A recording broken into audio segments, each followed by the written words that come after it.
Welcome to Module 1. So what you're going to see within this module is sort of a pattern that will be repeated in subsequent modules. Right at the top is going to be this broad overview intro video to the entire module. And then there'll be a set of narrated slides, PowerPoint version, a set of narrated slides, YouTube version of that same PowerPoint collection. Again, right, the next topic, another set of PowerPoint slides, narrated, and then the YouTube video version of that. And then I think once I get through, I think there's about 4 sets. I think it's 4. Then there's going to be like 2 additional videos off of YouTube. One is a broad discussion of the rise of autocracy across the globe and ongoing threats to constitutional democracy as a form of governance. Just an interesting clip I found, I think, on PBS NewsHour, a little 10-minute clip. And then a brief clip about the internment of Japanese Americans during World War II, after the bombing of Pearl Harbor. And I use that as an example of I think some slides in there to talk about the foundations of American government. And one of our foundations, unfortunately, is a tradition of inegalitarianism or inequality, systematic forms of discrimination directed at various groups, often racial, sometimes religious, sometimes gender-based, targeted forms of discrimination. That's a good example. I mean, a bad example. It's a bad thing, but it's a good example of a bad thing, if that makes any sense. So, and then there's a practice quiz at the very bottom. All right. So this will set the pattern for the rest of the summer. What do I want to say about that?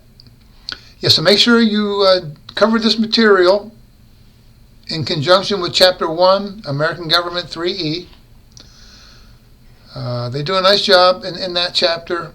I cover some of that in the slides, and sometimes I cover a little bit different material that's not covered in the slides necessarily, or maybe covered in a different way. I also do cover classical liberalism in these slides to follow. And our book, I see, puts that material essentially in Chapter 2, when they talk about influences on the Founding Fathers. It can go either place. I'll have it here in Module 1 in the slides, and then you'll see it again in Chapter 2 of our text. All right, so yeah, we're going to be talking here about government broadly. What is the purpose of government? Why do we have governments at all in the first place?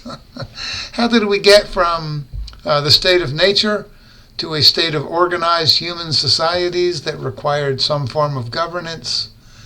And that's right, whether that form of governance is autocracy or democracy. These are sort of generic understandings of government in the most general sense possible. Then we'll get quickly, right, to talking about something more specific in the next set of slides, the principles of constitutional democracy, right, which is, in my own normative view, of course, right, the preferred version of governance in the world today. The alternative most obviously being autocracy, but I'm going to make the brief for constitutional democracy as preferred. Although these days it does seem, as I discuss in those slides, that constitutional democracy is on the back foot and autocracy is on the front foot globally, and here in the U.S. as well. I'll also talk about the foundations of American government, American politics. And then finally I'll talk about, and something that's not covered in our text at all, but I think it's important. I also talk about American demographics, right? Changing demographics over time. And as these demographics change over time, it reshapes our politics in some really important ways, right? So we know, for example, that we are an aging society, right? We're getting older. A greater and greater percentage of us are older people like myself, and a smaller and smaller percentage are young people like yourselves. What does that mean for our politics? It has huge implications for our politics. Huge. Huge. And then I also talk about our shifting racial demographics. From when I was born in the year of our Lord 1962 on the East Coast, a suburb of Philadelphia.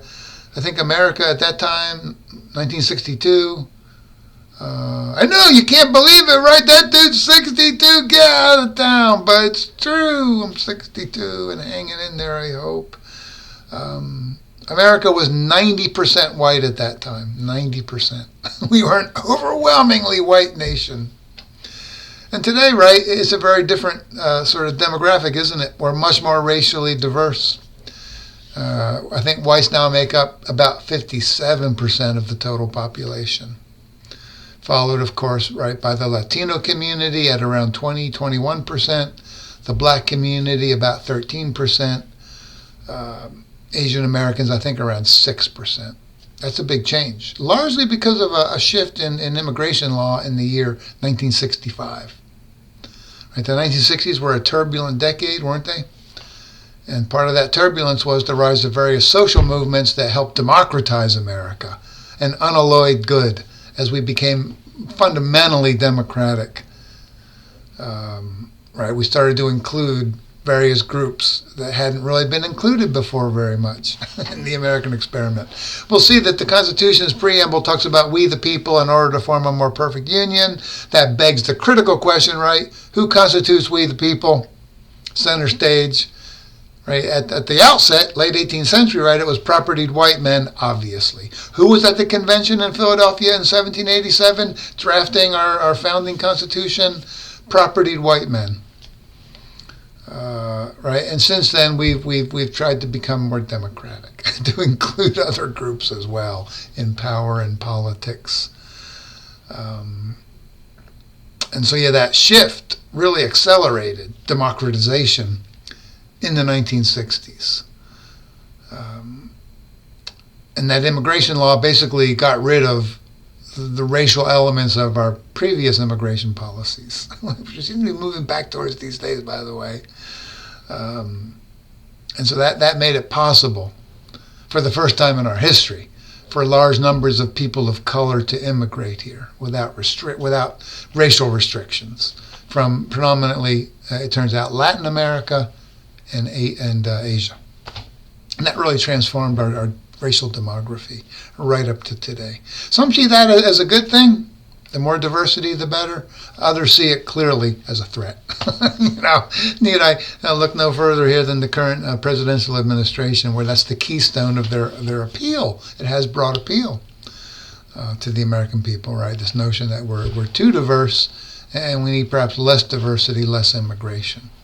That's an ongoing contest, and over time we've gone back and forth over that. All right.